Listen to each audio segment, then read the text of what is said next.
Welcome to Nita சமையல். நிதா சமையல்ல நம்ம இன்னைக்கு சண்டே ஒரு நான்வெஜ் விருந்து தாங்க பாரம்பரிய முறைப்படி பார்க்க போகிறோம். ஃபஸ்ட்டு நம்ம ஒயிட் ரைஸு, அதுக்கு மாங்காவும் வச்சுருக்கோம்.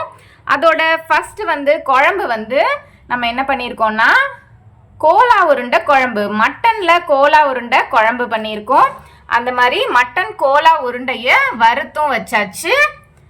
அதுக்கடுத்தது இது என்னன்னு பார்த்தீங்கன்னா மட்டன் மூளைங்க. ஸோ மூளையை எக்கு போட்டு நல்லா வறுத்து வச்சுருக்கேன். சூப்பராக வந்திருக்கு.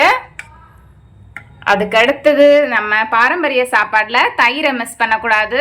ஸோ தயிர் இருக்குது. தயிருக்கு நம்மளோட பெஸ்ட் காம்பினேஷன் வடமாங்காய் ஊறுகாய், அதுவும் இருக்குது இன்னைக்கு. ஸோ ஃபைனலாக ஒரு குட்டி ஸ்வீட்டோட நம்ம இந்த சாப்பாடை முடிக்கணும். ஸ்வீட் மட்டும் பத்தாதுங்க, நம்ம ட்ரை ஃப்ரூட்ஸும் நம்ம சாப்பாடில் ஆட் பண்ணணும். இது எல்லாம் சாப்பிட்டதுக்கப்புறம் வயிறு செம்மையாக ஃபுல்லாகிடும்.